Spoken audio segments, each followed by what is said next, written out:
What exactly are these 7 things? Let's go right into it. 1. Take responsibilities.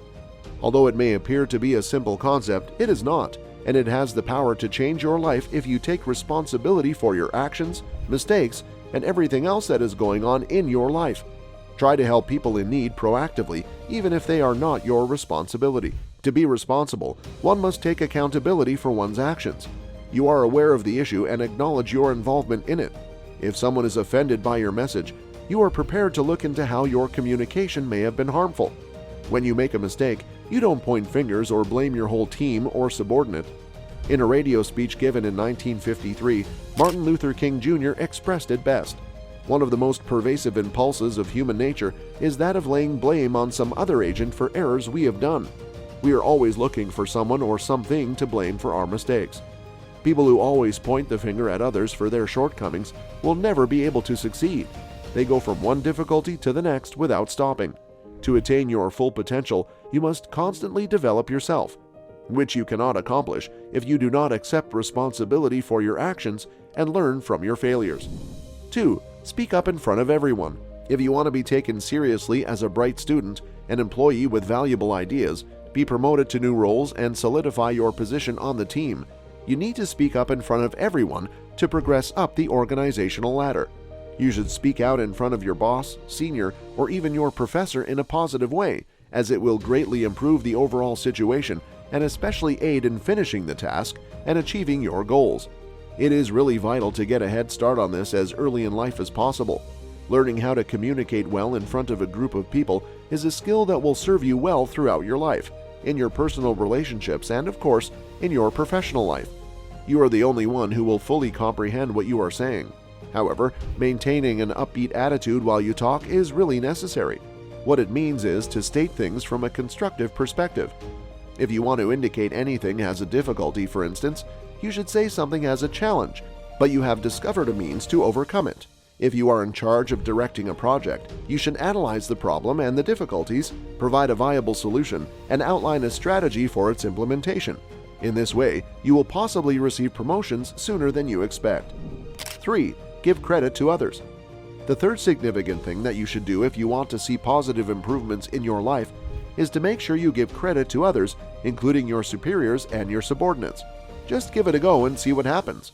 Give the credit to your team members or subordinates for how good they are and what they have done, and you will immediately get more attention from your boss as well as other senior executives if they are in the room. When you finish a project and your boss praises you for it, give credit to your new team members or subordinates for how good they are and what they have done. The act of giving credit is a very effective instrument, and if that tool is applied in a proper manner, its worth will resonate to everyone's advantage. A management style that places an emphasis on giving credit has resonance characteristics in the workplace, creating an atmosphere in which workers believe they are able to perform at their highest potential and are rewarded for doing so. That's why you should also make this a regular practice and lets us know then about the results you got. 4. Lead by example. The next thing is to always demonstrate the work if you are a leader or even a parent at home. To lead by example means to inspire others to act in the same way you do and to guide them through your actions. It is a form of leadership known as servant leadership, in which you act as an example of the behavior you wish to see shown by members of your team. When you lead by action, you establish a route for others to follow, ensuring that everyone is working toward the same objective with the same intention. This may be achieved by creating a culture of trust, confidence, and purpose in the workplace through the practice of leading by example. Instead of telling someone what to do, demonstrate how you would go about doing it. If you want your children to make their beds, you should model the behavior by first making your own bed. You might even invite your children to do it together. In a similar vein, if you are going to manage a new project, don't simply hand everything over to your subordinates and expect them to figure it out on their own. Instead, guide them, show them how you're going to accomplish it, and share your expertise with them as a leader. Then you can expect many changes in your life. 5. Learn to be humble. It does not matter how much you know, how senior you are at work, how prestigious the college you attended, or how much money you earn. You should always have a modest attitude.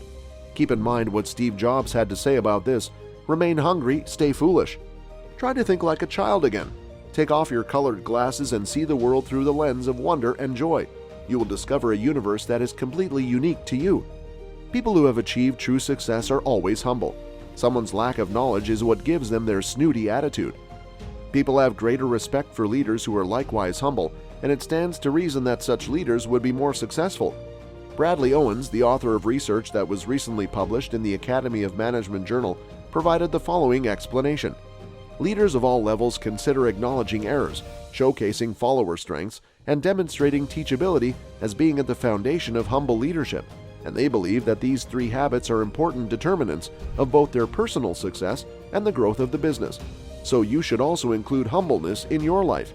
6. Be an initiator. Some men see things as they are and ask why. Others dream of things that never were and ask, why not? George Bernard Shaw. There is never a time when it is too late to initiate making choices for oneself. Simply demonstrating that you have finally made the decision to put your natural talent to use requires nothing more than taking a few calculated risks in an unfamiliar zone. An exceptional trait of an initiator is that they do not believe in normalcy. Rather, they are constantly seeking methods to improve their own lives as well as the lives of others around them in order to make everyday tasks less difficult. To be an initiator, however, requires not only the ability to create something that will bring pleasure to other people, but also the courage to take the required actions that will improve the quality of one's own life in a significant manner. The one who takes the initiative to make things happen is, in many cases, the one who brings about the change in their own life. At the same time, they motivate other people to see that they too have the ability. All they need to do is believe in themselves. So if you have some goals in life, start immediately and take some risks to overcome your fear and have your goals fulfilled. 7. Be thankful. There are many benefits to being thankful to everyone, most of which can make many positive changes in your life. In psychology, thankfulness has been found to have a strong and consistent link to increased levels of happiness. It also assists individuals in experiencing more positive emotions, taking pleasure in positive experiences, improving their health, overcoming challenges, and cultivating healthy relationships. The state of being thankful and expressing that gratitude to others is beneficial to both our physical health and our mental well-being. Not only does it make us feel good, but it also assists us in developing trust and deeper connections with the people in our neighborhood. That's why it's important to be appreciative of the simple things in life and to be thankful for what you have. Be thankful to everyone, regardless of their status, including the people who serve you or work for you, such as your hairdresser, domestic helper, or the staff at the supermarket or restaurants. Don't limit your gratitude to only your seniors or people who are above you. Instead, show your appreciation to everyone. That is when you will notice many positive changes in your life. That's all for today's video, guys. Do you follow any of these things in your life? And if so, how much have they benefited you? Tell us your views in the comment section below. Thank you very much for taking the time to watch this video. We will see you in the next video. Until then, cheers!